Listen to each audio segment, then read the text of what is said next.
Hey everyone, we're just waiting a few minutes, so just chat, kind of let us know where you're from, and once we have a few more people, we will go ahead and add everyone. So I think we'll start around 12 or 5 minutes, I guess. yeah.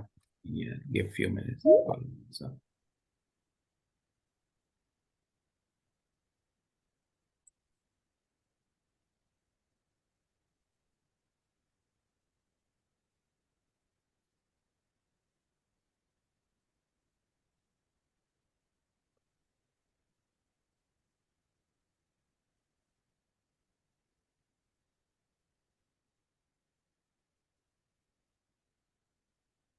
All right, so we'll wait maybe a few more minutes for folks to attend, and then we'll get started.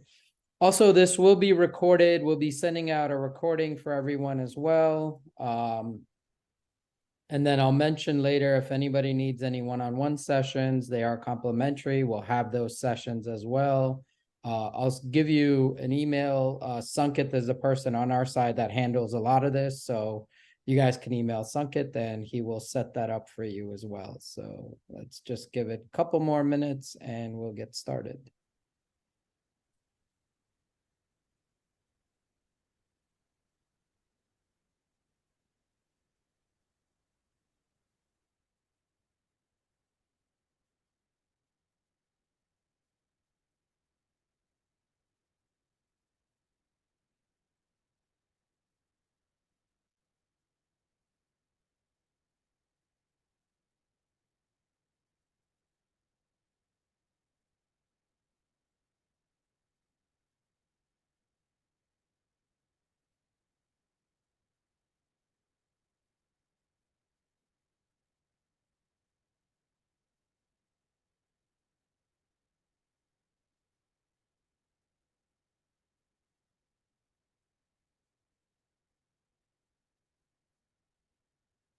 All right, so one more minute and then we'll get started with the webinar.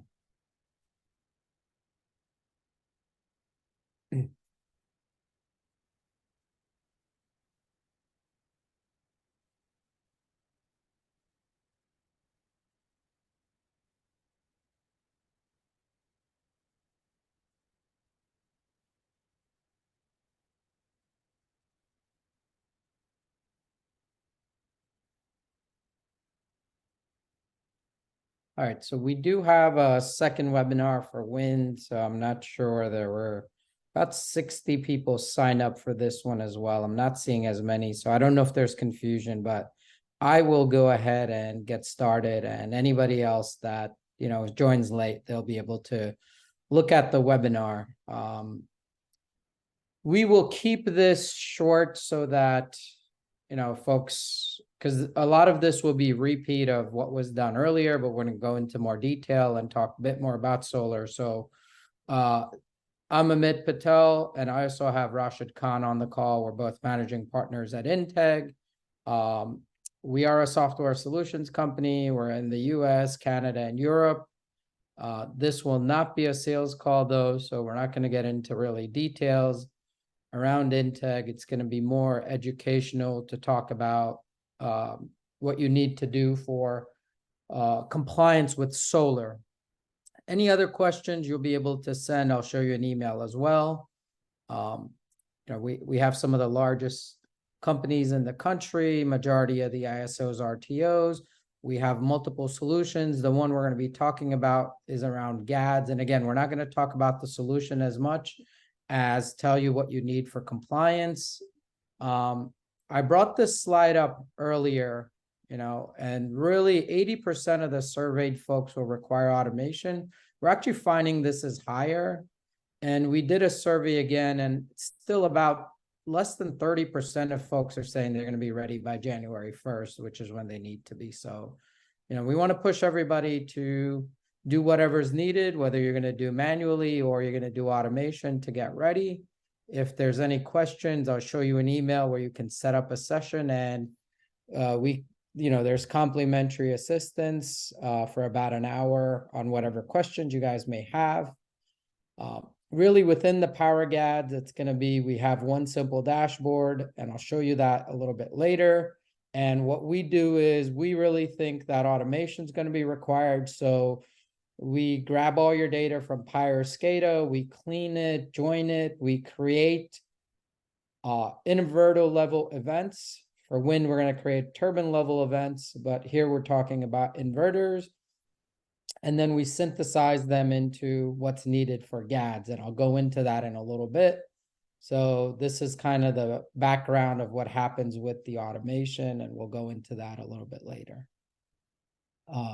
So again, the purpose is that you're going to manage the data in one simple integrated dashboard. If you have the automation, you're literally doing nothing except setting up cause codes and putting in information around descriptions or notes. So we're going to today talk about solar. Everything is brand new for solar because it did not exist before. New performance records, new event records, and storage as well if you have hybrid units, as well as the NERC export that you had before is not going to work. There is a new export file, which has yet to be provided by NERC. But even though this isn't ready, you should be collecting your data and creating whatever is needed. As I mentioned below, if you have any requirements and you need help, you don't need to be a Power GADS client or an Integ client. You can email Sankit at this email, and he'll work with you to set up complimentary one-on-one assistance, can do training, review of key rules, and any other resources you need to help you get going. So just keep this email in mind. And also, before we get going, Rashid, can you share for a minute and show also the tool that we have as well for the GADS, or do you want to show that a little bit later, the NERC GADS tool, the chat GPT tool? Yeah, I'll show a bit later actually on that one, but Sure. yeah, sure. So, all right, so let's talk about what the sequence is going to be. We went through this again before. Plant configuration, do the performance record, do the event records. That's really how we suggest. And again, right now for 2024, you only need to do 100 megawatts or above, but we have a lot of clients that are actually starting to get ready for 2025. It's not as urgent, but we have a lot of folks that have come to us to say, hey, I want to get ready for 2025, especially with the automation and other requirements. So we have that going. So just keep that in mind. It takes about a couple of months from what we're seeing with clients, because you have to figure out all your PI tags or data from SCADA. We have to make sure we can bring it in, or you have to make sure you can bring it in, and then you have to do the automation and test it, make sure it all works. So to simplify, make sure you do the configuration first. It's going to be your plan, inverter groups, energy storage groups. So with solar, typically, hopefully it's simple and you just have one inverter group. If you have multiple inverter groups, it's going to probably make things a little bit more complicated if you're automating it. The configuration's easy enough, but if you have multiple inverter groups, I'll walk into some of the things that are going to get a little bit more complicated. If you have a hybrid, you're going to do energy storage group. This is fairly simple. Don't worry about it. I'm actually not even going to cover it in this session. We'll cover it in future sessions. We also do GADS for batteries. It's not required, but we have automated and we're working on all the metrics for it as well. NERC is not requiring it, but even for standalone batteries, we're working on this now. We have solutions. So if you do have questions, you can also reach out to us as well on this. Again, part of this is that you are going to need inverter IDs and other things that are in the records, but for now, those IDs we're going to ask you to make up, and then you'll have to update them later. So if we look here at the plant configuration, right, there's entity IDs, plant IDs, and there's going to be inverter group ID, right? If you don't have these inverter group IDs, and you won't right now, we're going to ask you to make these up as you set up your systems. Again, there's also energy storage. If you have hybrid units, this is fairly simple. You will need an energy storage group ID as well. So now from looking at this and doing this for a lot of clients in the last few months, just these seem simple, but there's a lot of nuance in this, right? Gather the data and combine it in one place. That's going to be very important. When I say gather and combine, often what's going to happen is that you will have a lot of the data from Pyre SCADA from your solar, but then when you have something such as net generation, it's going to be coming from a different place. So make sure that everything aligns. If you have different time zones, if they're saved in UTC versus whatever, make sure you combine those time zones. And then if you're doing 10-minute, both have to be 10-minute. Make sure that it's, top of the hour, if everything's at top of the hour, you have to get data top of the hour. These seem simple, but would be surprised how many clients have issues with these types of things. Number two, clean the data as much as possible. Everybody we're seeing has some missing records. What do you do with those missing records? You have to have some sort of methodology that if NERC audits you, you could say, I did this. So if you're missing an entire month, that you're going to need to do some manual checks. If you're missing 1 or 2 intervals, what you can do is just say, hey, I'm going to use the prior interval, or look at the generation, net generation, and decide what, have some sort of filler for this. So this is a huge issue when you're looking at, millions of rows of data for the month. Whatever you're going to do it consistently.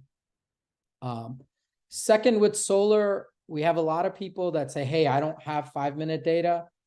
Well, for now, use the best granularity. What NERC has said, for wind, they've kind of said in the last meeting that if you have 10-minute or use the best available. For solar, they really haven't said that. They're like, well, we're evaluating it. So it seems like they still want you to use 5-minute data, but for our purposes, you can only use what you have. Hopefully you have 5 minutes. If not, please use whatever you have best. And when you have confusion, for example, there's breaker chatter, et cetera, going on, you have to make sure you rely on the generation, assuming, and especially if you have net generation, you have the inverter level generation, use that along with the switch state. Hopefully that can help you figure out what's going on. Because even with chatter, it's kind of hard sometimes to figure out what's correct. So, but if you have multiple tags, multiple pieces of data, and you know the priority of that data, then you're going to know which kind of is that master data that you can rely on. And then you can say, hey, even though this seems incorrect with the breaker chatter, I know that this is what I'm going to use. So these may seem simple, but they're going to be super critical for us to move forward. So let's tackle the performance record. These 5 pieces: entity ID, plan ID, group ID, report period, report year. These are all very simple. Your inverter group status is going to be active. Again, most folks we're finding just have one inverter group. So this becomes easy. You just have one group. If you have multiple, still the assumption is both are going to be active, right? And if you have inverter groups that are inactive, then we don't have to worry because everything's going to be 0. And then you have this, if you are inactive, then you're going to have to put the hours here. But generally, these are all going to be 0 for most clients because you're not going to have inactive, mothballed, or retired hours. Now, going into these other numbers, right? Gross generation, you are going to get this at the inverter level. You're going to sum it across all inverters. This should be there along with the rest of the data from your system. The net generation likely will be in a different place. It'll be in your Pi or other systems. So keep that in mind. I have yet to see a system where both of these are in the same place. And if they are, they're probably getting combined at the client level. And then net maximum capacity, this is going to be the max AC generating capacity at the inverter boundary. Right now, this is going to be a static number. And then you're going to have what's called irradiance. This should be there out of the box in most systems. And I'll get to that in a minute, but again, with the generation, you are going to, for each inverter group, sum all the gross meters for generation, and that's going to be your, gross generations. Again, these may be called net, but for our purpose, the inverter level meters are the gross meters. There's no net there really. The net is going to be at the site level.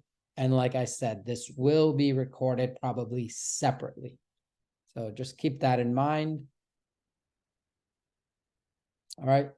Now we're going to talk about irradiance. Again, there should be a plant calculation. There are inverter level calculations, but everywhere we've seen the plant calculation works best. If you have multiple groups, then multiple inverter groups, then hopefully you have inverter group level that's already summed up by your system. If not, then you're going to have to look at this a little bit more in detail. Also, performance factor, this value, if it's not calculated already in your system, then you are going to have to do it outside the system and get the individual pieces of it as well. So just make sure for this piece that you have that data.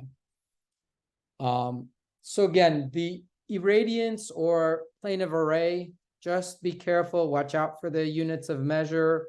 Most likely it's captured this way. NERC is going to want it this way. It is for the entire month. The total value, not the average value. So just make sure you get the plant or subgroup irradiance. That's what we're looking for with this. So again, these are really the two engineering heavy calcs. We're not going to worry about anything else. Everything else, for us, it ends up being fairly simple. Now, to go into the performance ratio, this is the actual calculation. And if we're looking at this calculation, it's really some of the actual generation which we have, and then the nameplate rating, which is static. And then these two corrections, they are kind of, temporal corrections. And if you have the data, for every 5 or 10 minutes, you can easily do this. You have to get these and then sum everything and then do the calculation for the month. So you can either have your Pi or SCADA system do this for you, or you can do this outside the system. And again, a little bit more detail. These are real-time measurements. These are more equipment constants. And these ones in this are more universal constants. And we can, talk further if you're having problems with this as well. Expected generation, again, is going to use that irradiance, and then it's going to use some of the similar corrections and, equipment constants such as panel inverter efficiency constants as well. So hopefully you have this. But again, be very careful when you have some of these pieces. They have to be calculated as per NERC. There's similar things that are existing we're seeing in systems, but they're not actually the same thing, especially with the performance factor. So be careful. So some of the tips are, actually this is going to be for the next set, is that we're going to need what's called solar days, right? So for that, we're going to have a resource site, or you can email us with the plant name, latitude, longitude info, and we'll give you the exact table you need. All right. If not, I'm sorry, there's a question. If not, then what we're doing with this is we're using this spreadsheet to give us the information. You're plugging in the latitude, latitude and longitude. And then from this, we are getting this table. This is what we're going to give you if you do email us with the information, and you can plug this right into your GADS solution, and you should be able to, do all the calculations you guys need. Again, if you have any questions, email Sanket at this address. He will be able to get that information to you. If you need more help, we could do complimentary sessions as well. So again, once this is done, then we're going to move on to active inverter hours, right? So if you look at this, you have two types, active inverter and active solar hours. So the active inverter hours are just really calendar hours. So if you have 10 inverters, January has 744 hours, right? 31 times 24 is 744. And then multiply that by the number of inverters. That's the active hours that you have. And then the solar hours is going to go into, you know, whatever this has, you have to look at how many each day, sum those up, and you'll get the solar hours, right? By looking at the day hours, summing those up as well. So once those are done, we're going to move on to, you know, service and resource unavailable hours. Now, to simplify this, you're going to look at when the inverters are on, right? If they're on and you're not generating, a lot of these are going to be different types of resource unavailable hours. If they're on and you're generating, then we're going to run into these, right? These are going to be the service in and out hours. So again, inverter on, it's going to go to these 4 places. Inverter off is going to go into this 19, 20, 21, 22, 25, 26, and 27, right? And again, those, if you look when you're off, it's going to be either available, that's going to be reserve. If it's unavailable, you have some sort of outage. We're going to ignore this for now because we're assuming these are not that. So you're unavailable, that means you're likely in an outage. You're most likely not going to know if you're in a maintenance outage or not. Where we have automated it and where you're in an ISO, Integ will know because we could grab those tickets from the ISO as well and tell you. But if you don't know, you're going to code it probably as a forced and then worry about it at the end of the month and have an internal procedure for that. So this, and again, this gets broken up into day and night as well. So if you can take care of these items, then this is some of the hardest to do. Then you're pretty much done with your performance record. So let me know if any questions, just go ahead and ask. You can put it in the chat and I'll be able to see. So I'm just going to take a quick 10-second break, see if anybody has any questions. And if you do, please let me know in the chat. I'll put it out there.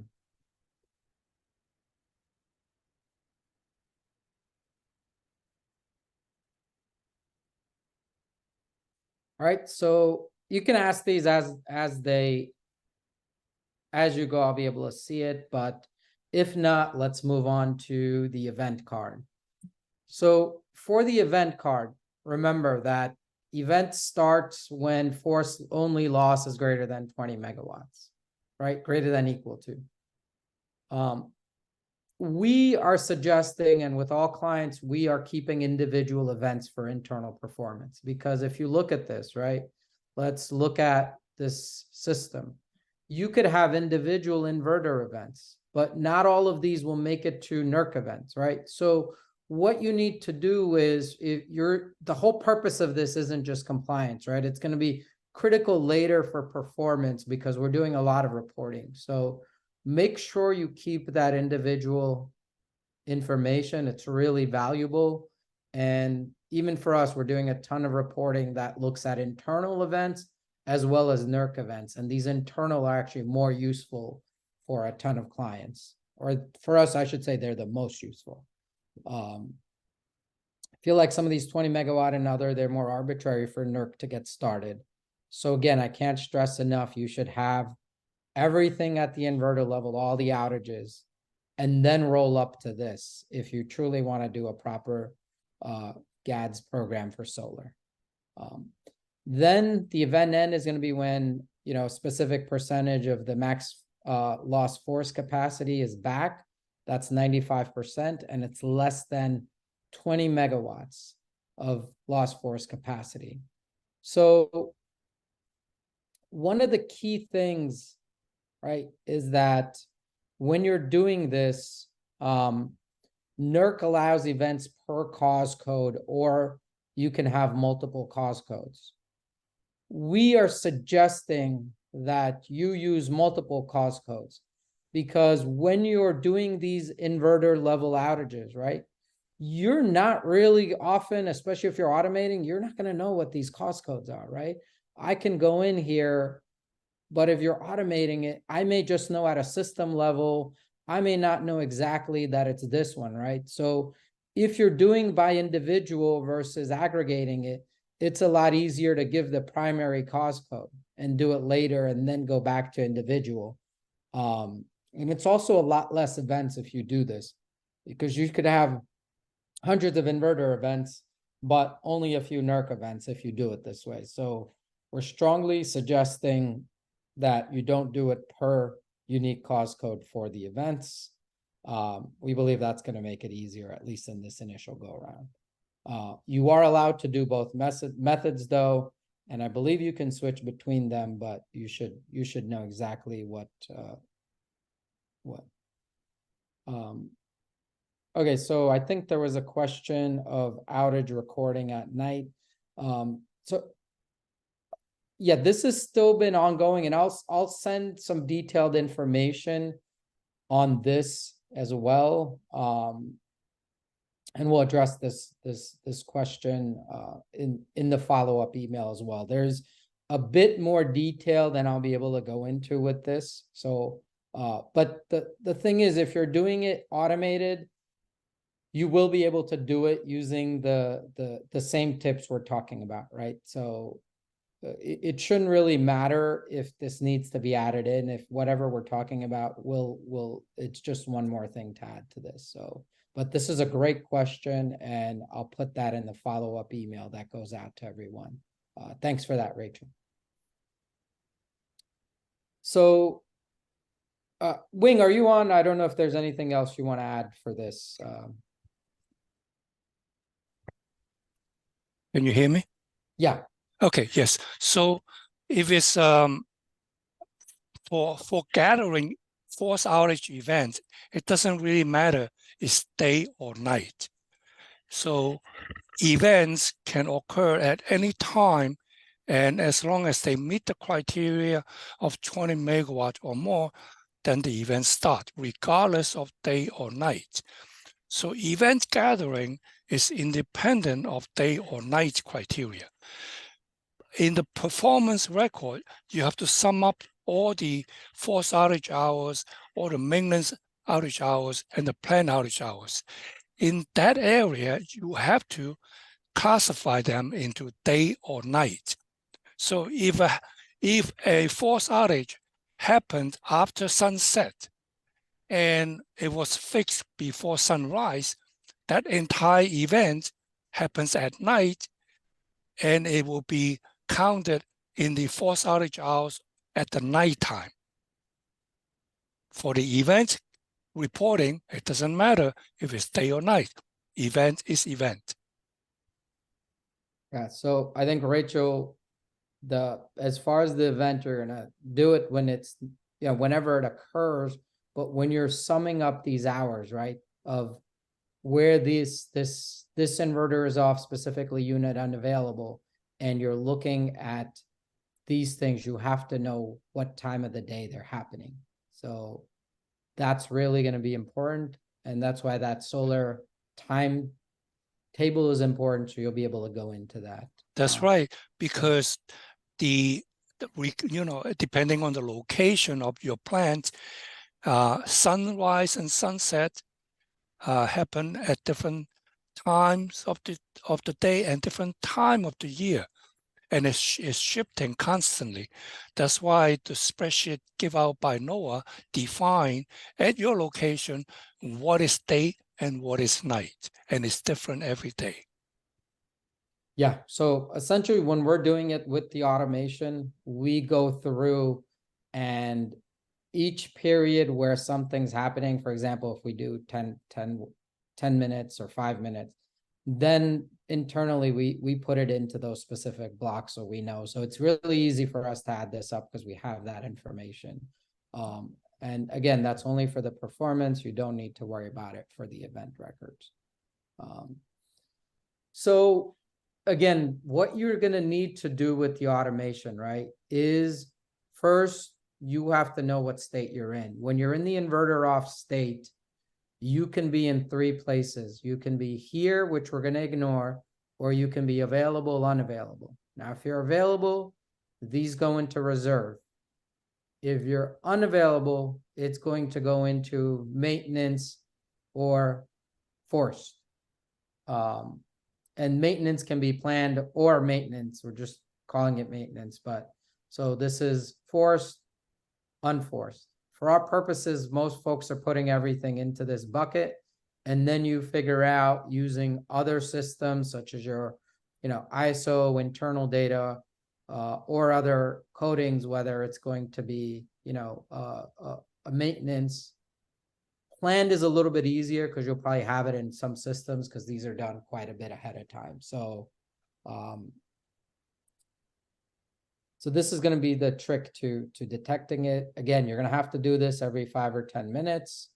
You're going to have to make sure you understand your tags to get to this state, and you're going to use your tags and also generation together, because sometimes the tags are wrong, and you have to make sure, for us, the generation trumps everything. So, if you're saying it's off, but there's still generation, then something's off. And, for our purposes, we don't count it. So just make sure that you look at all the tags and all the other information together, and you have a hierarchy.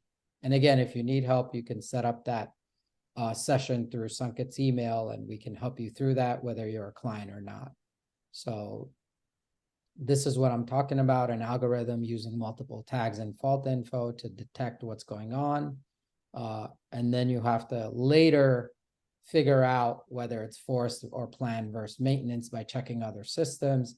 If you can't do that, you're going to have to default it to forced and then worry about that later. So, all right. So again, to talk about this, give me 1 second. I need to plug in, but NERC allows, Wing, do you want to just talk about this real quick about the one event versus multiple events? I spoke about it once, but it's better you talk about it while I plug in. Okay, so during the last training session, I asked many questions about how to create the events. And for now, NERC said they really don't know which way is better for them to gather the information, whether they want everything lumped up into one event with multiple course codes, or try to track in individual events, each one with its own course code. Now, the problem is when you have one event with many course codes, and that can last a really long time. And if you look at the restoration criteria, it is 95% of the loss capacity, of the maximum loss capacity, has to be restored. And sometimes you might have equipment problem waiting for parts, this and that, and you cannot fix all the equipments, and you never reach that 95%, and your event can go on for months, even half a year to a year. And they realize that that is a problem. So that's why they also wanted to see event by course code. But they realize that if you report event by course code, many times one particular course never add up to the 20 megawatts threshold. So you can have a bunch of events happening, but they might have lost 15 megawatts, 10 megawatts, 5 megawatts, and they overlap each other, but they can sum up to more than 20 megawatts, but per course code, they don't add up to the 20 megawatts threshold, and they don't get reported. So in one case, they get reported event that lasts too long, and in another case, they're completely missing out a bunch of events that never get reported. So at this point, it is a dilemma for them, and they don't really know how to capture it. So right now, they allow us to do both. They're gonna let this go for a year, collect the data, and maybe then they realize which is a better way, maybe a different threshold, maybe a different way of capturing events, but it's going to be an evolutionary process instead of, a hammer down, this is the way. So we are all learning, including NERC, on how to better capture data. So Amit, in this process, I just remember in the beginning you were asking about the question and the GPT model we were talking about. So Yes. just share very quickly.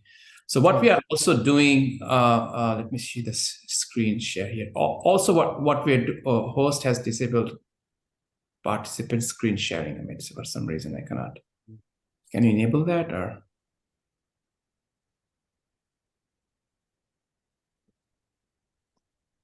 Can you share now? Okay, it's working. Okay. Yeah. So one of the things also we are doing as we are discussing conversations, we are also creating a very custom GPT model, which will be incorporated within the tool itself. So you may have all these questions. Sometimes as there was a question coming up, what data reporting is needed.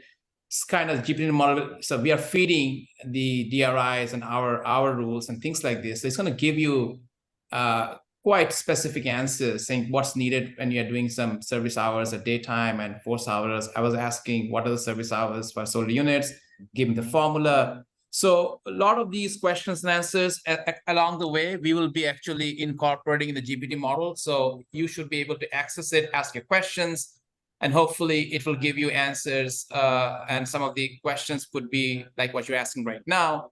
And that's the model. It's a living model. In the next few months, hopefully, we are going to make it much better. So you will get much better answers to almost all the questions you can have within the solar and the wind or the fossil units. So I just want to share, Amit, that we are also creating the entire GPT model for our tools, for our customers, and also the folks, whether they are with us or not, so that they have a better answer to the questions as we take this journey.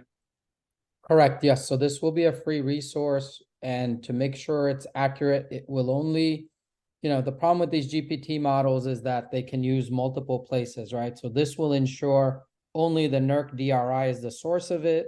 And this has the, artificial intelligence, machine learning within it to be able to, for you to be able to ask questions in English, basically, and then it's going to look through and answer them for you. So it's just going to simplify one thing, meaning it will make sure you don't have to go through the hundreds of pages of the NERC DRI all the time to get to one question answered. So that's coming soon. And it, again, get on the mailing list if you need to, or just email Sunkit to put you on the mailing list if you're not, and you'll have access to that resource as well. It's going to be a free resource. So the other thing I want to point out with the events is, and what Wing said this, but this nadir can shift, okay? So if you have this event and it's going out to here and a lot happened, well, if the low is here before it was here, well, now the low is here, right?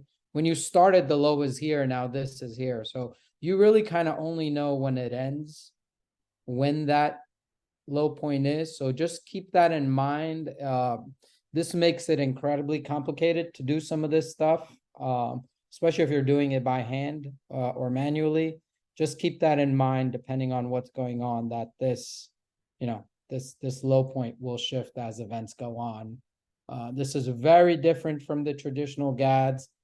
All of this adds a lot more complexity to the reporting. So we, set up your framework, set up everything, but we eventually see NERC, updating some of these rules and improving them as well.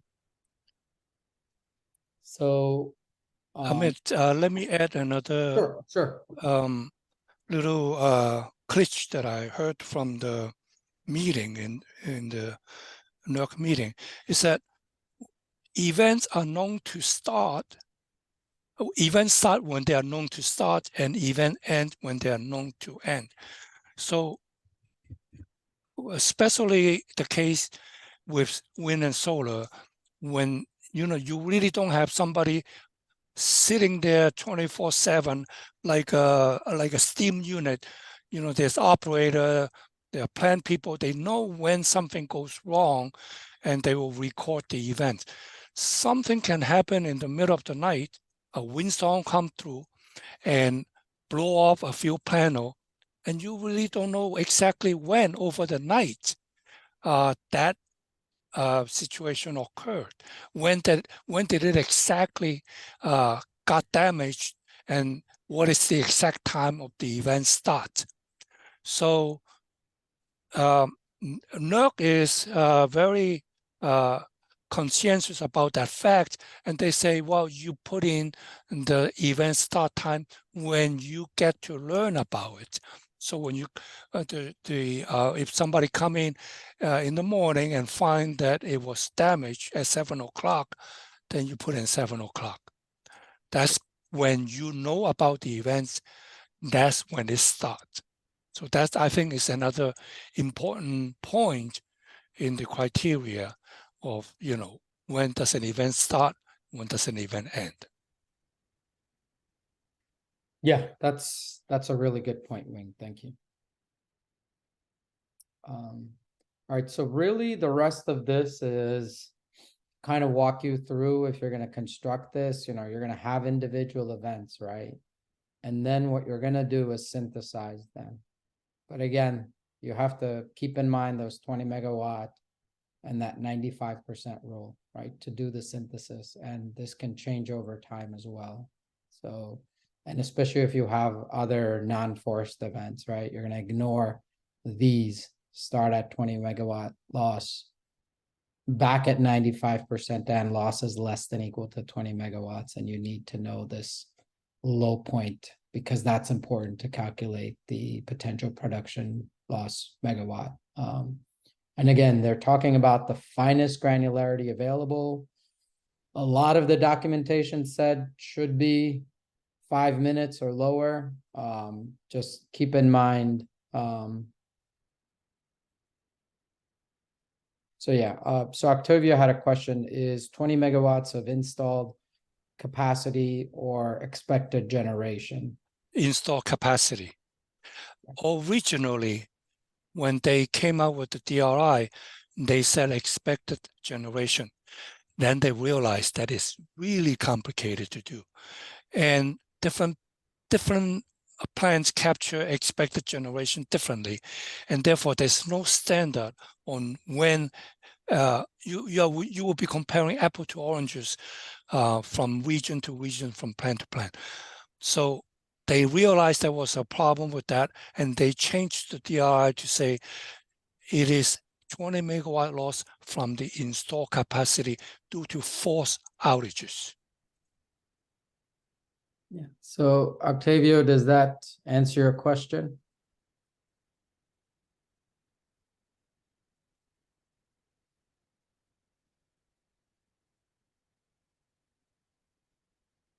All right, well, I'll assume yes. Let's see, sorry. Okay, great. Thank you so much. That's a great question.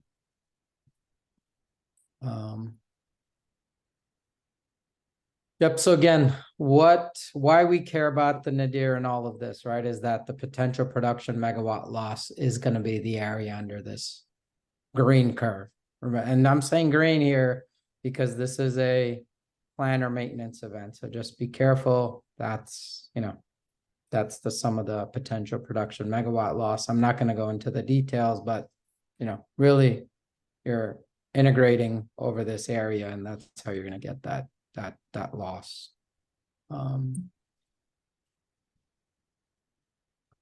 So let's talk a little bit about the last thing, cause codes.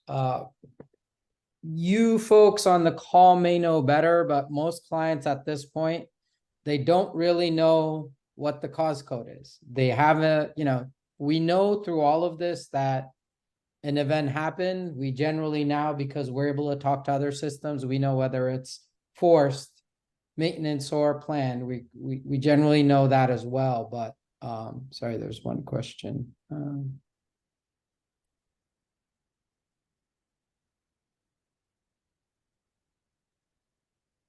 So based on the Wing, you want to go ahead? Yeah, so for wind and solar, there's no concept of D-rate. As long as a a turbine or an inverter can output power, that is counted as no outage. You have to lose the entire capability of an inverter or a turbine. That's when you count that as part of an outage. So an example they put out in the NERC training is icing for the wind turbine. So you might have ice problem in the morning, and 5 turbines cannot spin at the right speed, and they are reduced to 50% of the capability. So in that case, nothing is happening. There's no events, there's no loss in megawatt or potential megawatt hour, nothing. There's no derate. As long as it can produce some power, that any turbine is still counted as on. So there's no derate concept. Yeah, and we do believe later this will be counted. At this point. It won't be Octavio, but we do believe later that this will be counted. It's just right now they're not going to be counting it. So yeah, so this again, what we want to talk about is cause code, right? When you have these events, what's happening, for example, if we look at our system, right, you have all these different items, but when we're automatically calculating them, these systems may not have enough to do cause codes. Sometimes they may just have high level, and we will have a default cause code, but a detailed cause code isn't there. This is generally done after the fact. We are working on this to get more details, but it all depends on what that underlying Pi or SCADA system gives us. So just keep that in mind. Sometimes, especially with the methods we're using where everything is going to be rolled up, then you just have to worry about that roll up, whatever the primary cause code is. That's what we're going to worry about. But where possible, you can track faults to the cause codes. We are able to do these mappings, and companies are working on this, especially for wind. Solar is a little bit tougher. So just keep that in mind. If you don't have a cause code, then wait till everything's combined and give a cause code to the combined event and give a primary cause code. You may have to do this manually. If not, your automated systems can have a default cause code as well, depending on the type as well. So that's pretty much it for the solar. Let us know any other questions. And again, I'll go back to the email. If you have anything that you need, please email Sunkit. He can provide you the Solar Day and other resources. We'll also be doing that, GPT website, so that you'll be able to ask any questions, get the data out from the NERC DRI and nowhere else. So that'll be there. And if you need any complimentary assistance, you could also email Sunkit, and he'll set that up and we can assist you. Let me know if any other questions, please.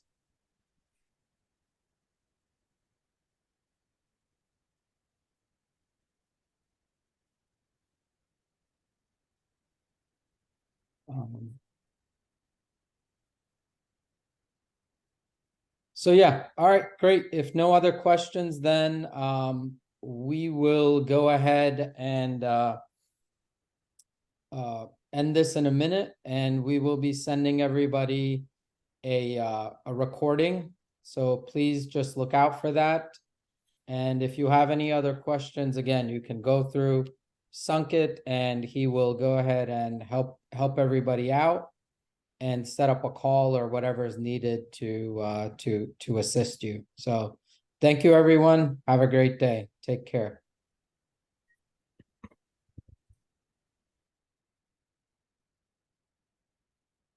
Oh, sorry, there was a question. So yes, Rachel, we will be going over the BESS in a separate session. Those generally we're just doing on one-on-one sessions. So just send an email. Actually, you can email me here, and I can we could just set that up. I'll let you know when that's going on, or if not, we'll just set up a separate one for you. So I don't know if you got that email, just confirm, and then I'll let you know. Most folks didn't want to go through that, and we had kind of limited time in this, so that's why we haven't set that up.